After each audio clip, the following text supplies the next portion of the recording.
여러분 사랑합니다. 형제님, 자매님 사랑합니다. 저희 본장에서 인사하시면 될 것 같습니다. 우리 말씀을 오늘 고린도서 10장, 11장 말씀을 보려고 하는데요. 오늘 성경 봉독은 하지 않고 우리 같이 말씀 중간중간에 봉독하는 것으로 대신하도록 하겠습니다. 오늘 바로 말씀에 들어가겠습니다. 다시 집중해서 저를 보시면 되겠습니다. 주보 안 보셔도 되고요. 저를 보시면 되겠습니다. 네, 고린도전서를 다루고 있습니다. 세 번째 시간입니다. 고린도전서는 초대교회 중 하나인 고린도 교회가 마주하고 있는 그런 여러 가지 문제들을 어떻게 이겨나가야 할지 그것을 바울이 해답으로 기록한 그러한 글입니다. 편지였습니다. 그러다 보니 사실 이 책은 우리가 기독교 안에서 예를 들어서 하나님은 어떤 분이야? 믿음이란 뭐야?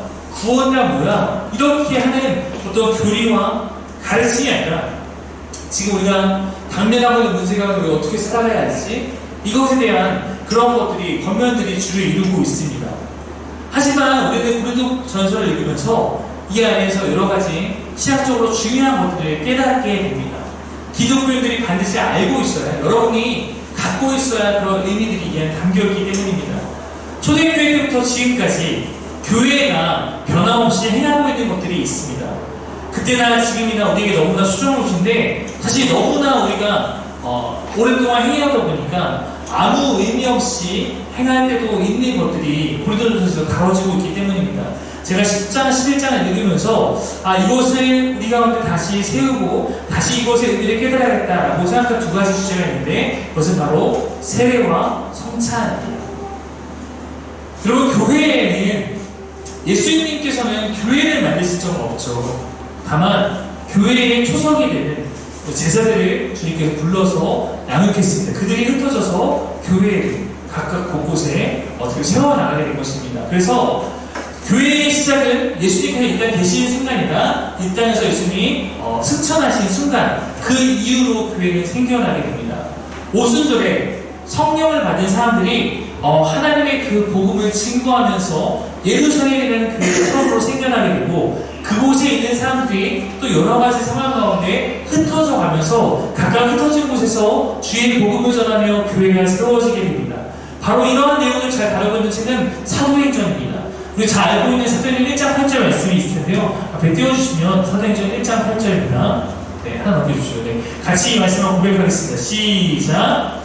오직 성령이 너희에게 임하시면 너희가 권능을 받고 예루살렘과 온 유대와 사마리아와 땅끝까지 이르러 내 증인이리라 하신다. 성령이 너희에게 임하시면 너희가 능력을 받고 너희가 예루살렘으로 시작해서 예루살렘 교회에 모였던 사람들이 흩어져서 유대 땅에 복음을 전하게 되고 다시 사마리아 땅으로 사도행전 8장에 보면 복음이 전해지게 되고 그 이후에 10년 넘어가게 되면 이제 바울과 같은 복음 전가들이 이방 땅끝까지 가서 복음을 전하는 것으로 사도행전의 내용은 전해지고 있습니다.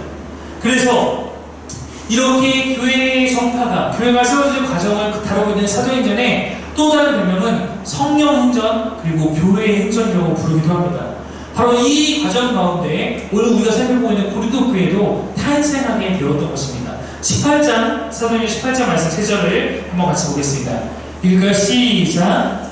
그 후에 바울이 아덴을 떠나 고린도에 이르러 안식일마다 바울이 회당에서 강론하고 유대인과 헬라인을 권면하니라. 또 회당장 그리스도가 온 지방과 더불어 주를 믿으며 수많은 고린도 사람도 듣고 믿어 세례를 받더라. 아테네에 떠나서 고린도에 이르러서 바울이 안식일마다 복음을 전하고 이렇게 되니까 그 안에서 수많은 고린도 사람들이 듣고 믿어서 세례를 받더라. 사도행전을 기록하고 있습니다.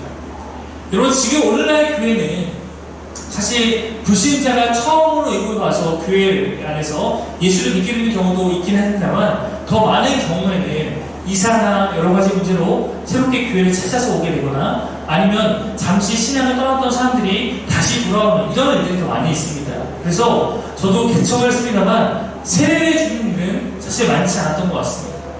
하지만 여러분, 초대교회는 달랐겠죠.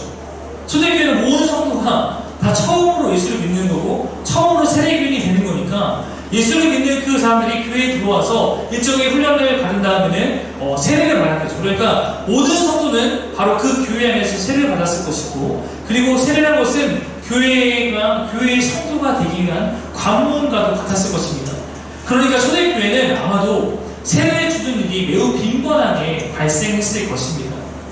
그래서 고린도 교회 안에는 이 세례에 대한 이야기가 종종 등장합니다. 우리가 처음에 봤던 여러 가지 바울파냐, 아볼로파냐 나오는 문제도 바로 세례를 누구에게 받았냐, 이것이 문제가 됐던 것이죠.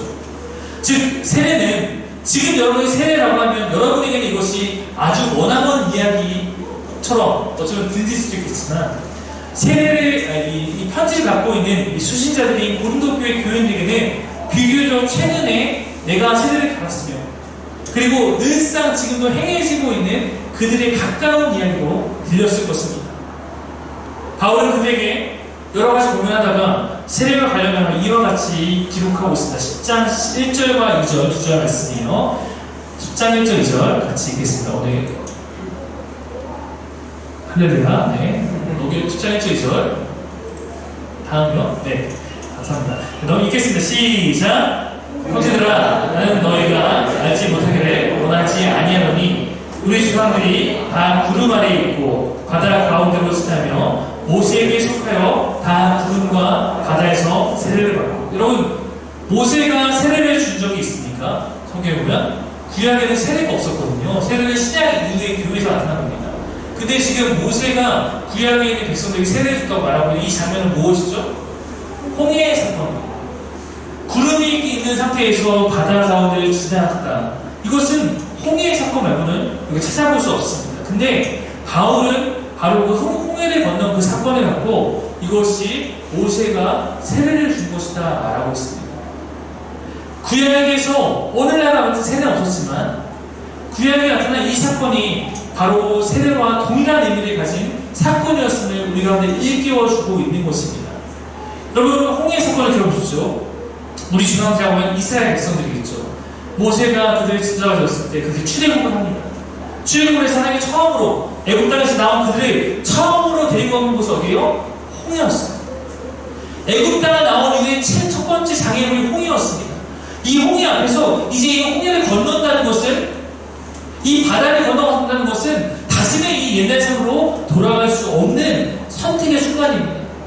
내가 이제 하나님 따라서 하나님 보여주신 저 길을 가지 않으려면 이 홍해 앞에서 어떻게 해야 돼요? 돌아가야 돼요. 나는 저기 싫고 난 지금까지 삶이 잘 좋아요. 그러면 홍해 잡아서 돌아가야 돼요. 홍해를 건너가는 것은 이제 나의 옛날 삶을 다 뒤로 하고 나는 새로운 삶을 살겠다라고 다짐하는 순간이 되는 것입니다. 그래서 이들 막 잡으러 왔다 애국 군대가 홍해에서 박살나지 않습니까? 그리고 홍해 덮였어요. 이제는 건너온 다음부터는 옛날 삶으로 돌아가서 단절이 일어난 것입니다. 여러분, 바울은 바로 이 사건이 세례다 말하고 있는 거예요. 제가 2주 전에 여러분에게 교회라고 하면 무엇이 떠오르십니까? 물었습니다.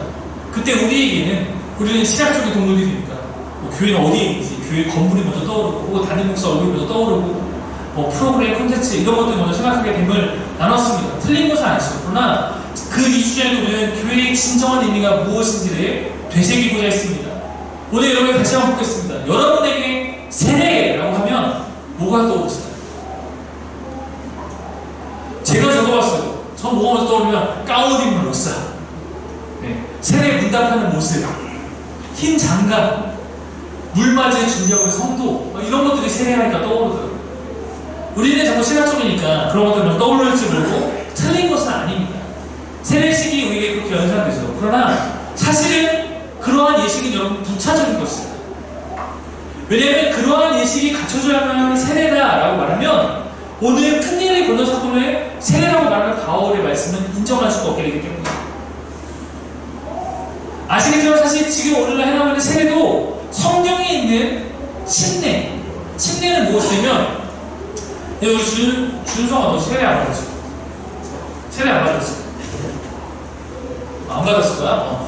만약에 우리 준성이하고 정은이하고 준수가 세례를 받는다라고 하면 이제 옛날에 말하면 요단강을 데려가는 것이죠. 요단강 데려가서 세례자가 머리를 붙잡고 등을 붙잡은 다음에 물속으로 확 넣었다가 죽으라고 끌어올리고 성부와 성자와 성령 이름으로 해서 진짜 준성이는 내가 지금 죽을지도 모르겠구나, 나는 죽음의 위험을 느끼면서 세례 받는 것이죠.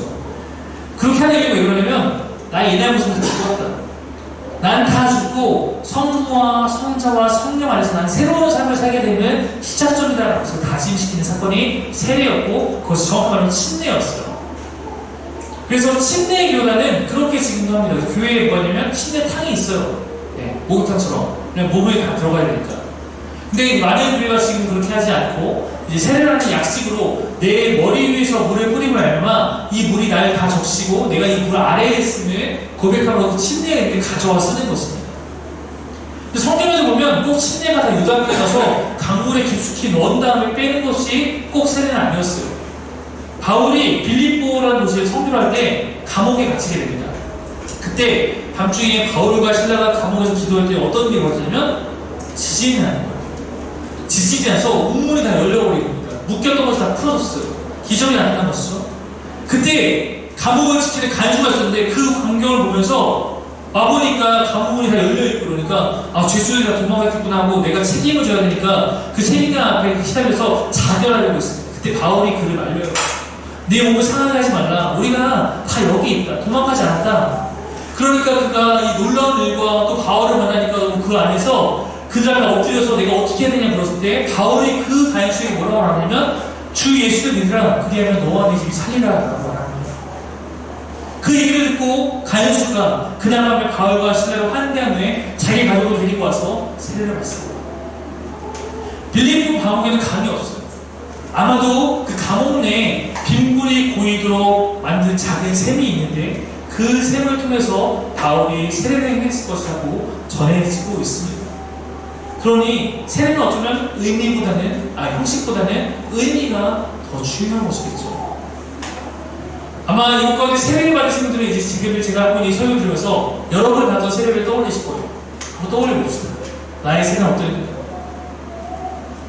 그 세례는 그리스도인에게 단 한 번 주도록 되어 있습니다. 저는 어떤 의미에서 군대에서 세례 받는 사람들이 조금 아쉬울 때가 있어요. 물론 그 기회 속에서 만나니까 감사하지만 군대에서는 정말 몸으로 받는 경우가 많거든요. 초코파이 하나 영혼을 팔아서 그렇게 세례 받는 경우가 많으니까 한 번의 세례인데 여러분의 세례는 어떻습니까? 여러분은 그 세례가 가지는 의미와 그 감격과 그 새로워짐의 순간들을 기억하고 계십니까? 저는 사실 없어요.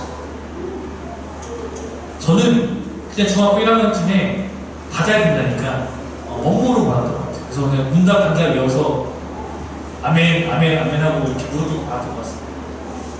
그러나 저는 지금은 아니다. 성경을 통해서 세례가 무엇인지를 깨달았기 때문입니다. 여러분도 이제 다시 한번 깨닫고 되새기기를 원하기 때문에 그것을 전하는 것입니다. 세례의 진정한 의미를 우리는 알아야 합니다. 바울은 구약에서 홍해를 건넌 사건이 바로 세례라고 말함으로써 세례가 가진 진정한 의미를 우리가 전하고 있는 것입니다. 세례는 과거의 내 삶을 단전하고 주님에서 새로운 시작을 하는 것입니다. 홍해는 애굽에서의 노예의 삶이 끝나는 것입니다. 그렇지 않습니까? 홍해 건넌다는 것은 다시 예전으로 돌아가지 않겠다는 다짐입니다. 이제 진정한 하나님의 백성으로서의 삶을 살겠다는 결단입니다. 그러므로 이스라엘 백성들은 홍해를 건널 때 그 안에는 그들 가운데 세례를 집행하는 어떠한 목사도 없었고 그 안에 어떠한 예배도 없었지만 그 절체절명의 건너이 바울은 세례였다 말하고 있는 것입니다. 여러분의 세례가 있었다면 여러분의 삶은 이제 그전과 달라야 합니다. 나는 이제 세례를 받은 사람으로서 그전에 있는 삶보다 내가 주님 원하시는 삶을 살기 위해서 더 다짐하는 자가 되겠습니다. 더 결단하는 자가 되겠습니다. 라고 이미 여러분이 하나님 앞에 서원한 것입니다.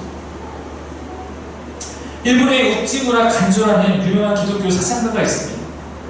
그는 미국인 성교회에서 세례를 받았습니다만 후에 그가 예수를 믿고 감격스러운 은혜 가운데 있을 때 그는 밖에 나가서 하늘에서 내리는 비를 맞을 때 이것이 하나님이 나에게 베푸시는 세례라고 느끼고 기뻐했다고 합니다. 아마 그 순간이 그가 진정한 세례를 깨닫는 것이 아닌가 생각합니다.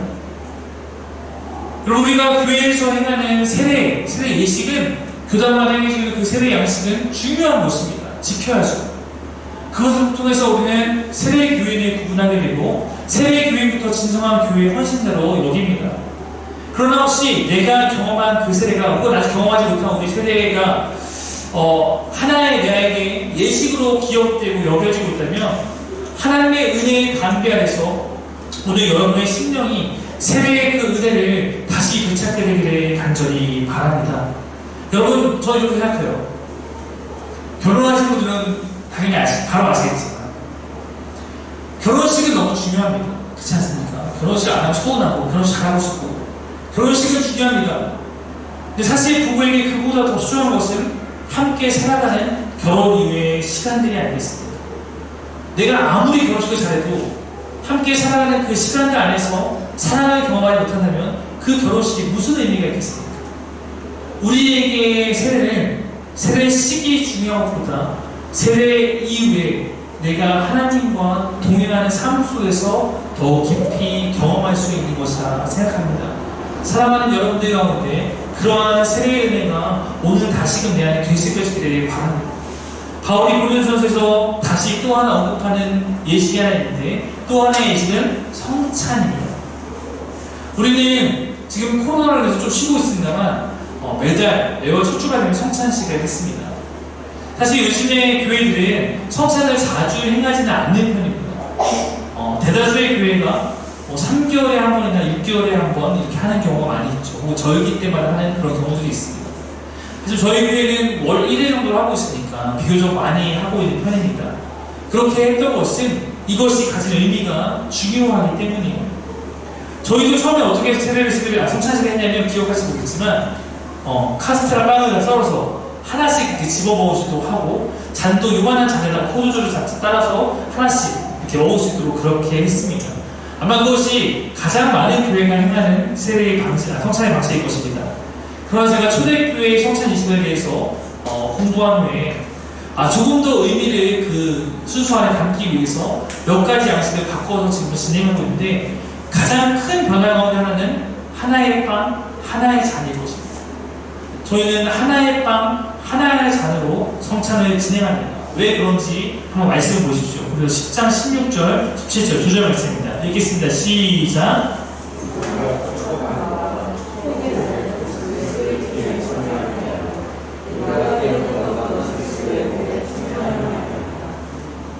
떡이 하나요. 17절 시작. 떡이 하나요. 만에 우리가 제가 읽겠습니다. 16절 17절 다시 읽을게요. 우리가 축복하는 바 축복의 잔은 그리스도의 피에 참여함이 아니며 우리가 떼는 떡은 그리스도의 몸에 참여함이 아니냐. 떡이 하나요. 많은 우리가 한 몸이니 이는 우리가 다 한 떡에 참여합니다. 이렇게 나와 있어요.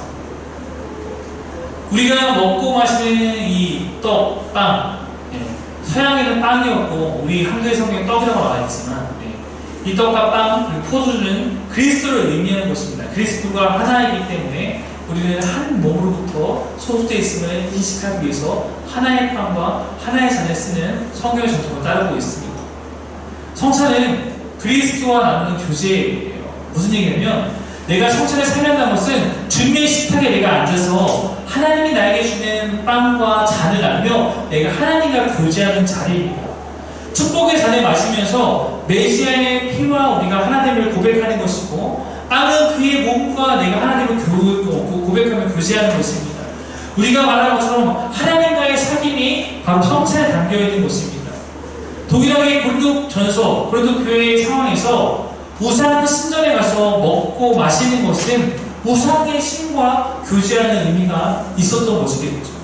성찬은 주님과의 사귐, 동시에 공동체 안에서의 사귐이었습니다.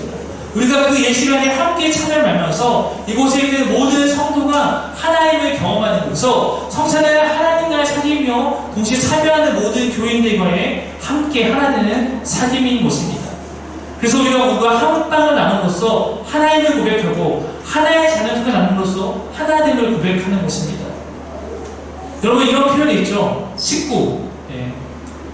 교회 식구라는 말을 쓸 때가 있습니다. 여러분 식구의 뜻을 한번 들어보실 거예요. 식구란 것은 한 집에서 같이 살면서 끼니를 함께 먹는 사람을 일컫는 말입니다. 초대교회의 성찬은 말 그대로 같이 함께 나눠 먹는 그러한 식사였습니다. 그래서 교회와 식구라는 단어는 참 잘 어울리는 거예요. 저는 여러분의 교회 식구들 혹은 교회 가족, 하나의 가족이라고 부르는 것을 좋아합니다. 그래서 제가 제일 좋아하는 호칭이 형제 자매인 거예요. 우리가 하나의 가족입니다. 성찬은 누가 언제 시작했던 것일까? 바로 예수 그리스도께서 시작하시고 예수 그리스도께서 우리에게 가르친 사건입니다. 23절부터 11장 23절부터 26절까지 4절의 말씀입니다. 함께 한 목소리로 같이 읽겠습니다. 시작. 내가 너희에게 전한 것은 주께 받은 것이니 곧 주 예수께서 잡히시던 밤에 떡을 가지사 축사하시고 떼어 이르시되 이것은 너희를 위하는 내 몸이니 이것을 행하여 나를 기념하라 하시고 식후에 또한 그와 같이 잔을 가지시고 이르시되 이 잔은 내 피로 세운 새 언약이니 이것을 행하여 마실 때마다 나를 기념하라 하셨으니 너희가 이 떡을 먹으며 이 잔을 마실 때마다 주의 죽으심을 그가 오실 때까지 전하는 것이니라. 여러분, 떡을 떼는 식사 그리고 그 일이 나눠진 잔, 이것을 통해서 그리스도께서 우리와 한 식구임을, 한 몸임을 경험하는 것이고, 예수님은 그것을 계속해서 교회가 행하라 라고 말씀하셨습니다. 바로 그 행위가 주님의 죽으심을, 그 죽으심이 가진 의미를 그 오시는 날까지 기억하고 전하는 것이기 때문입니다. 성찬은 하나님 나라가 우리 안에 온전히 주어질 그날까지 교회가 잊지 않고 행해야 할 그러한 너무나 소중한 예식입니다. 그런데 고린도 교회의 우리 상황에서 이 성찬과 관련해서 너무나 좋지 않은 모습이 이 가운데 나타나고 있었어요. 11장 17절 18절 말씀을 읽었습니다. 다음에 지시하려는 일에 대해서는 17절 18절 다음 지시하는 일에 대해서는 나는 여러분을 칭찬할 수 없습니다. 그것은 여러분이 모여서 하는 일이 유익이 되기보다는 오히려 해가 되기 때문입니다. 첫째로 여러분이 교회에 모일 때 여러분 가운데 분열이 있다는 말이 들리는데 그것이 어느 정도 사실이라고 믿습니다. 바울은 고린도 교회의 잘못된 부분을 다시 언급하는데 너희가 모여서 오히려 좋지 못한 행동을 하고 있다는 거예요. 그것은 분열이다. 근데 여기서 말하는 분열은 앞에 나왔던 당파 싸움이 아니라 덧붙이는 다른 이야기의 분열인데 여기에 바울은 이런 이야기를 추가해서 말하고 있어요. 19절 말씀이에요. 같이 한번 읽겠습니다. 시작. 하기야 여러분 가운데서 바르게 사는 사람이 환히 드러나려면 여러분 가운데 파당도 있어야 할 것입니다. 무지개는 이 분열 가운데 이렇게 너희가 엉망으로 분열했는데 하기야 이 분열이 있으니까 여기서 정말 옳게 행하는 사람이 드러나는 것이지. 이런 얘기예요. 바르게 사는 사람들, 공동번역에서는 진실한 사람, 개혁번역에서는 옳다 인정함을 받은 자들입니다. 우리 가운데 그런 잘못된 모습이 있으니까 이 안에 그것을 따라가지 않는 정말로 신실한 사람들이 드러나고 있음을 말하는 것입니다. 모두가 분열하고 모두가 당파지어 싸우고 있을 때 그 안에 빛나는 사람들도 있다라고 말하고 있는 것입니다. 그래서 저는 이 이야기에 너무나 공감합니다. 제가 부교육자 시절에 제가 유독 아픔이 많은 그런 교회를 거쳤습니다. 몇몇 곳이 그랬어요. 그 아픔이란 대부분 교회가 무리지어 싸우는 거였어요. 교회가 식구인데, 교회가 가족인데, 교회가 둘로 나눠서 서로를 비방하고 헐뜯고 싸우는 것을 몇몇 곳에서 경험하게 됐습니다. 그 경험 가운데 한 여자 권사님의 모습이 제 머릿속에 깊이 박혀 있습니다. 그분은 이곳저곳에 휘둘리지 않고 새벽마다 나와 교회를 위해서 기도하며 그 단중 가운데 어떤 진전이 나서 떠나가는 그런 사람들을 찾아가서 위로할 줄 아는 그런 권사님이셨어요. 제가 새벽마다 찬양을 했기 때문에 그분이 뭘 지적하면 늘 위로해 주시고 힘을 주시던 그런 분이었습니다. 그런데 또 그분의 모습을 보면서 사람들은 우리 편에 서주지 않는다고 비난하고 이렇게 했던 그런 분이기도 했습니다. 그런데 제 눈에는 그분을 볼 때마다 그분에서 빛이 들렸어요. 누구를 그분이 입에서 누군가를 기대하는 것을 본 적도 없고 그렇다고 교회를 방관하고 멀리하는 것이 아니라 그 교회는 정말 어떤 문제가 다투면은 모여서 5시간, 6시간씩 싸우고 회의하고 이런 교회였는데 그때도 빠지지 않고 와서 그 자리에서도 기도하시며 함께 기도하자고 말씀하는 그런 분이었어요. 저는 그분을 보면서 항상 이 한 분의 가치가 목회자보다 낫다라고 느낄 때가 있었어요. 우리 환경이 때로는 우리를 흔들어내지만 우리 환경이 여러분이 하는 뜻대로 살고자 하면 막아줄 수는 없는 것입니다. 오히려 어두울 때, 오히려 안 좋은 상황 가운데 하나의 뜻대로 사는 사람은 더욱 빛이 나는 법입니다. 바울은 이 이야기를 하면서 고린도 교회에 나타난 문제의 실상을 말하고 있습니다. 20절 말씀이에요. 20절 말씀 읽겠습니다. 시작. 그렇지만 여러분이 분열되어 있으니 여러분이 한 자리에 모여서 먹어도 그것은 주님의 만찬에 먹는 것이 아닙니다.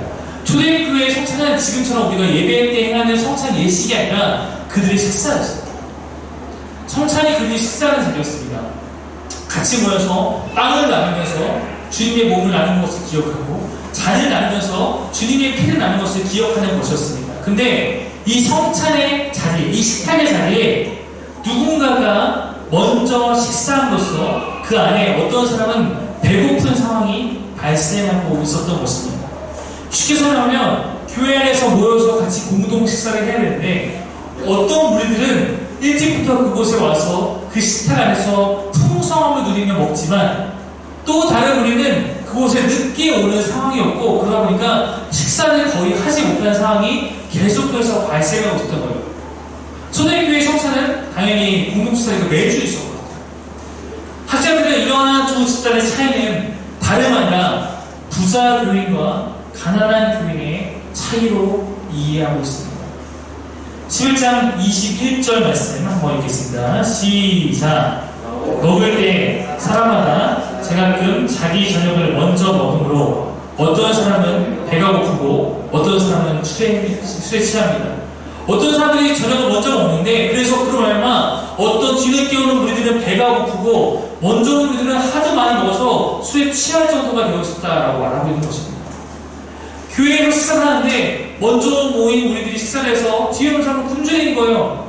반면 먼저 온 사람들은 빵도 많이 먹고 포도주도 하도 거하게 많이 먹어서 술에 취하기까지 그러지고 있는 모습이 공동교회에 있었다는 겁니다.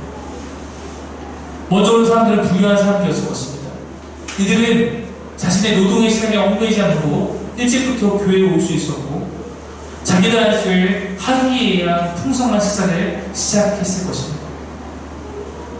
반면 공동식사에 늦게 참석할 수밖에 없는 무리들이 있었습니다. 아마 노예들이나 노동자들을 포함한 가난한 생기가 빠듯한 그런 사람들이었을 것입니다. 이들은 바쁜 일상을 보내고 교회로 향하기에 느늘들이 빈곤합니다.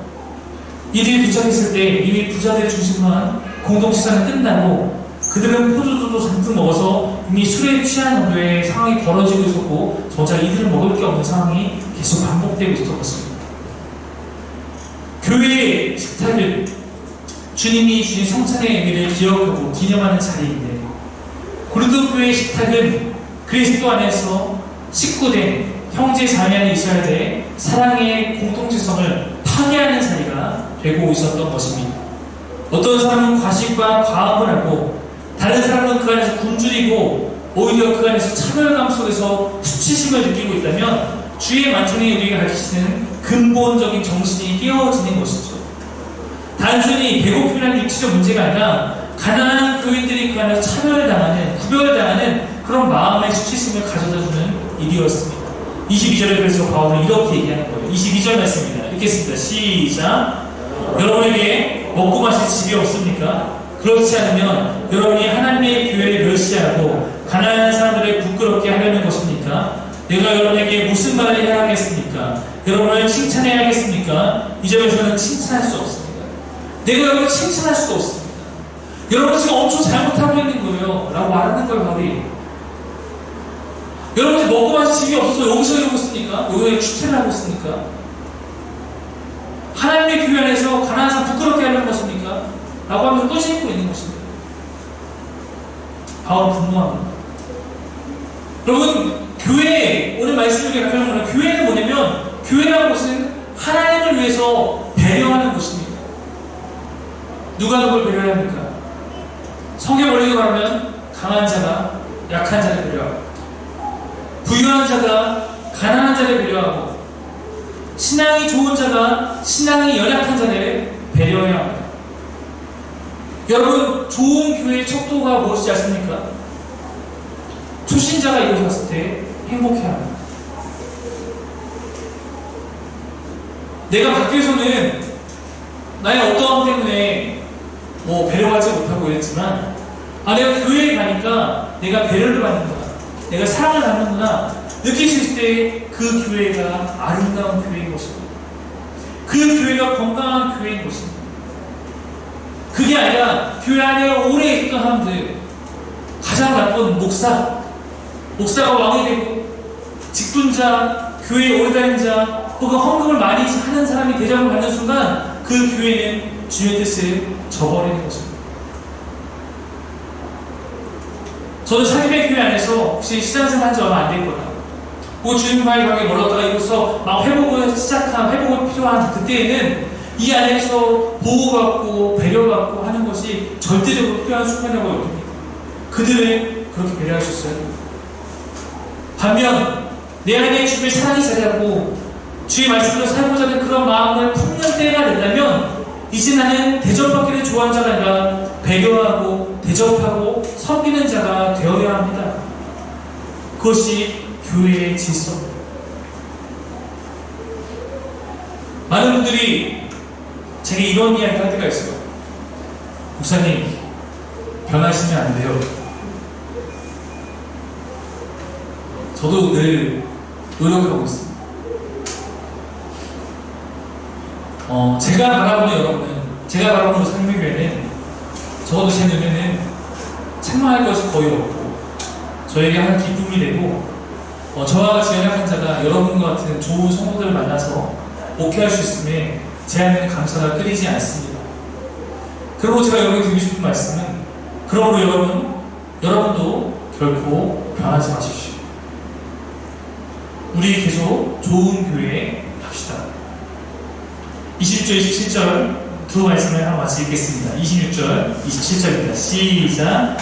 그러므로 여러분이 이 빵을 먹고 이 잔을 마실 때마다 주님의 죽으심을 그가 오실 때까지 선포하는 것입니다.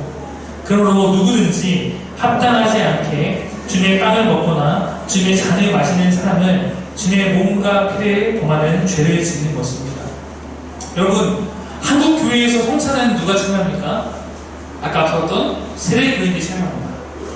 성찬에 참여한다는 것은 내 안에 세례를 경험한, 세례를 다짐한 그런 사람들이 참여하는 것입니다. 그렇다면 이제 대접을 하는 초신자가 아니라 주의 뜻을 실천할 것을 기대하는 때가 되어 있음을 신학적으로 의미합니다. 왜냐하면 세례라는 것은 아까 앞서 본 것처럼 나는 죽고 예수를 따라 살기로 다짐한 교인이기 때문입니다. 그러므로 여러분, 우리가 성찬을 할 때, 그리고 성찬 이후에 지금 현대 교회에서는 식탁의 자리에서 교제할 때 여러분 기억하십시오. 내가 이러한 음식들 앞에 부끄러움 없이 살기를 다짐하셔야 합니다.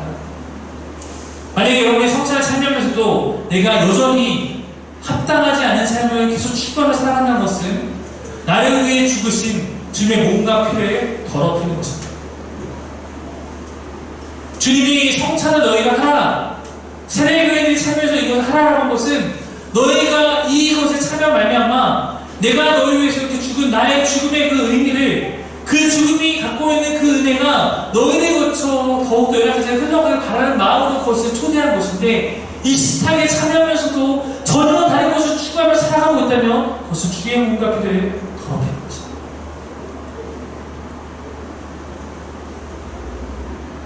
(33절) 말씀, 그러므로 이렇게 결론 짓고 있습니다. 33절 읽겠습니다. 시작! 그러므로 나의 형제자매 여러분이 먹으려고 먹을 때 서로 기다리십시오. 고린도 교회 상황에서는 이것이 가장 작은 배려였습니다. 일하느라 더 늦게 오는 사람들, 왜 늦게 왔어? 라고 하는 게 아니라 그들의 마음을 살피고, 오히려 평상시에 많은 거 누리는 사람은 여기서 좀 덜 먹고 더 많은 사람들이 이 안에서 풍성함을 누릴 수 있도록 배려하는 것, 그것은 기다려주는 것입니다. 제가 예전에 해병대 식사에 대해 들은 적이 있습니다. 뭐 항상 그렇게 하는지 모르겠어요. 항상 그렇게 하면 정말 대단한 거고요. 어떤 특별한 이유가 있을 때 할 수도 있겠죠. 어떻게 하냐면 해병대원 모두가 배식을 받고 마지막 배식을 앉을 때까지 식사를 하지 않고 다 기다린다고 합니다. 누군가 만약에 배식이 실패해서 누군가가 음식을 못 받으면 다시 다 엎어서 처음부터 다 나와서 배식한다고 합니다. 아마 그렇게 하는 이유는 우리가 다 하나다라는 형제를 고취시키기 위해서 하는 것이라고 저는 이해합니다. 교회는 그 이상을 추구합니다. 지금 우리 시대의 교회 안의 성도가 식사 한 끼 못했다고 죽고 사는 문제는 결코 아닐 것입니다. 성경 시대가 많이 다르죠. 오늘 먹고 가라고 해도 참시 먹고 가기 쉽지 않을 정도이고, 음식을 우리 가운데 포기한다는 것은 그렇게 어려운 문제는 아닐 수도 있습니다. 그러나 이 문제의 핵심은 단순히 음식의 공정한 분배와 음식을 통한 생명의 보존이 아니라 모두가 이 안에서 배려받고 있는 한 공동체라는 것을 느끼는 그 정신에 있다고 생각합니다. 저는 산림의 교회가 이런 준비 정신에 따랐으면 좋겠습니다. 이 안에 오는 초신자들이 이 교회에 들어가니까 이 교회 안에는 연약한 자를 향한 초신자를 향한 사랑이 넘치는구나 경험되는 교회였으면 좋겠습니다. 나의 세대는 세상의 뜻과 가치가 아니라 이제는 내가 하나님의 뜻과 가치를 따라 살기로 결정한 순간으로 나에게 인식이 되고, 이제 그 안에서 세상은 이 안에서 뭔가 더 기유하고 오래된 사람이 대접받는 것이 당연하지만, 우리가 그런 세상의 질서로 쌓여있는 피라미드를 붕괴시키고 이 안에서 주께서 가르치신 사랑과 섬김의 마음으로 세상을 물들게 할 수 있는 그런 강력한 힘이 나타날 수 있기를 소망합니다. 저는 이런 이야기를 들으시거든요. 야, 교회는 뭔가 달라. 야, 교회는 뭔가 다른 것 같아. 야, 예수 믿는 사람은 뭐가 달라. 그럼 이 얘기가 우리의 가장 큰 힘인 줄 믿습니다. 말씀 마무리할게요. 여러분, 교회는 무엇입니까? 로마 정권에 맞서서 모든 것 할 수 있는 능력이 있는 전지전능한 분이 예수님이었지만 그 능력을 발휘하는 것으로 나타난 것이 아니라 제자들을 위해서 기꺼이 무릎을 꿇고 발을 씻겨주시고 소외에 당한 자들을 바라보시며 그들에게 관심과 사랑을 보이신 그분의 그 사랑이, 그 모습이 마찬가지로 죄 가운데 있는 우리를 향해서 나를 향해서 주의 그 사랑이 베풀어졌기 때문에 내가 살게 되었음을 고백하며 이제 나도 그런 주를 따라 살기로 다짐하는 그러한 자들이 늘어가는 것, 그것이 교회의 힘인 줄 믿습니다. 그런 자들이 들어갈 때 교회가 힘이 있고, 그런 교회의 힘이 있을 때, 교회의 진정함이 나타날 때 세상이 바뀌는 것입니다. 오늘 이곳에서 그런 다짐과 결단으로 주님을 따르고 전하는 주님의 가족, 사람의 식구들이 되기를 간절히 바랍니다. 우리 함께 주의 나라를 그렇게 전하는 아름다운 주의 교회 되기를 간절히 소망합니다. 우리 같이 찬양하고 싶습니다. 찬양하며 함께 말씀을 기억하며 기도하고 싶은데요. 저는 세례 예배 드릴 때마다 이 찬양을 많이 떠올립니다. 본 어린이의 찬양인데, 우리 이 찬양하면서 내 안에서 혹시 아직까지 내가 하나님의 가치로 바뀌지 못한 부분이 있음을 고백하며 주 안에서 다시 한번 새로워지는, 새로운 생명 얻었음을 우리가 믿음으로 고백하고 선포하며 나아가기를 소망합니다.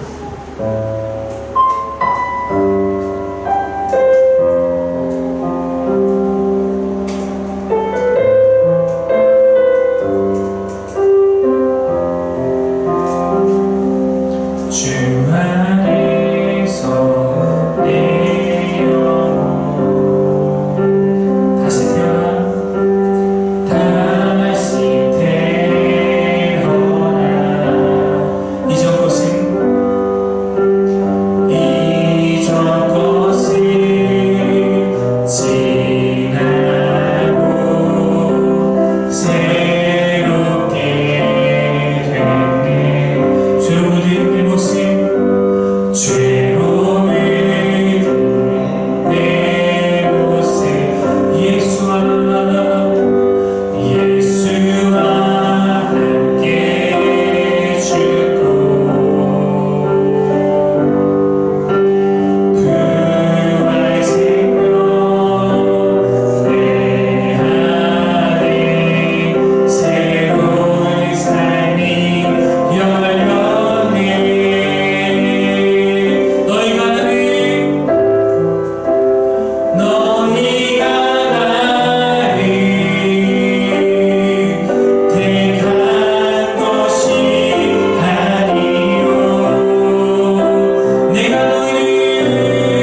주의